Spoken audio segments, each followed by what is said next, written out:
is Killah Priest from the Wu-Tang Clan. Well, Killah Priest was in more like a Wu-Tang Killer Bee. He was part of the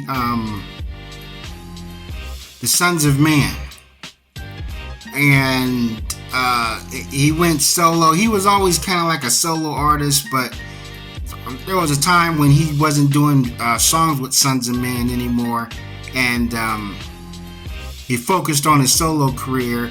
I'm like, the dude's been rapping since for over 2 decades, 3 decades, or whatever. He can rhyme with the best of them. He was actually signed to a major label, so he's not somebody that came up through the independent or through the internet or so forth.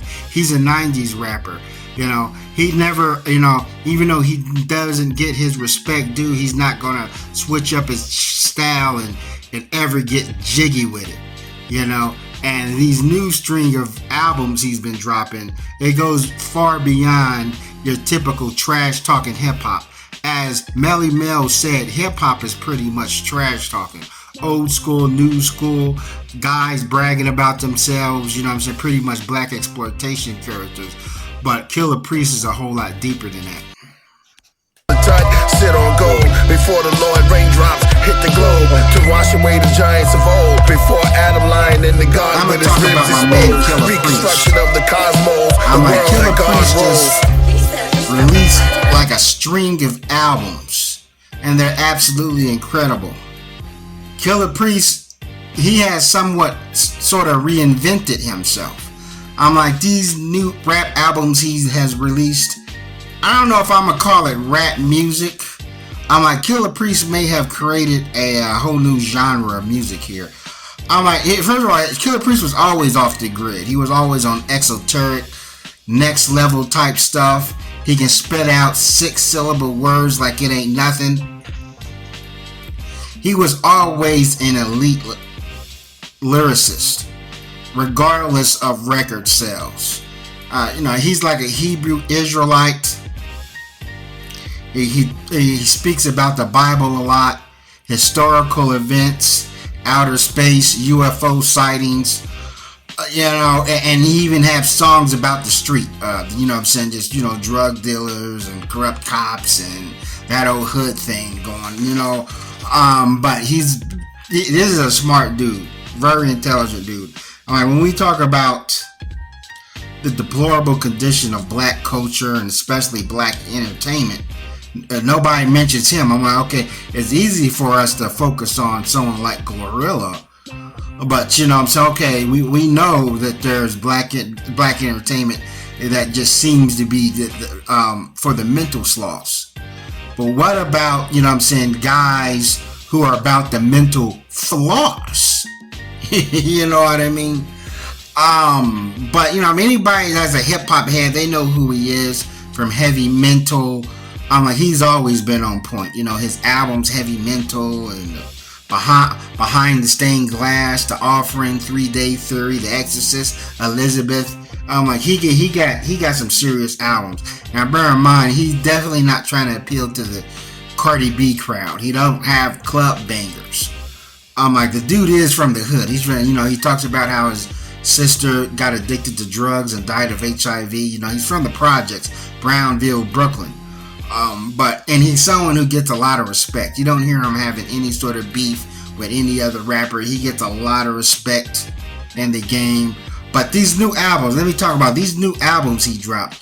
Rocket to Nebula, Horoscope, Lord's Son, Summer's End Cafe, Mr. Universe, The Forest of Happily Ever After. For these songs, they don't have any bass in them or a hook. Like I said, it's not traditional hip hop. It's kind of like poetry, but with music in it. And the type of music he used can be just the sound of thunder, or it's very creative. It's extremely creative. It's the type of creativity that it's hard to duplicate. There's no way none of these young buck, tattooed faced island boy type rappers or whatever with dreadlocks can even do this kind of music. This is not that nursery rhyme type stuff. He's He got songs talking about nature, talking about outer space, the Bible, biblical. It's like this guy read the Bible from front to back. Like the book of Eli. Like Killah Priest seems like a guy. If all the Bibles was burnt, he can probably. If I put it on anybody that can tell the story of the Bible, so we can make new Bibles, I'm gonna put it on Killah Priest. But his later albums, like my friend was bugging when I told him about Rocket to Nebula. He said that was the best album he ever heard because it's so different, very wordy. It's definitely for people who definitely want stuff that's outside the box. It's definitely woke music, real woke music. Before white people in the conservative party took that term woke and turned it into a dirty world. For us black people, being woke is open up like your third eye, recognizing the knowledge and so forth, respecting nature, not trusting any information that the mass media puts out on us. Being woke is like being open-minded, and it's like recognizing that the dudes on the corner or whatever, that's not it. You know what I'm saying? We want to wake them up. That's what being woke is like. Wake up black people from their degenerate animalistic behavior, and you think about it, even though we live right now the way things are, people hate woke culture, then what's the opposite of woke? It's sleep. So it's like, it's better to be asleep than woke. But I don't know. I know he made one line, I think Rocket off Nebula. He was like, shh, I'm in music mood. I can take a rainbow and turn it to a Rubik's Cube. Oh, I'm like, that line hit me. I'm in music mood. I can take a rainbow and turn it to a Rubik's Cube. Do you think he was taking a shot at the LJQBT, whatever, community? But that's all I want to say. Thanks for watching. Never stop learning.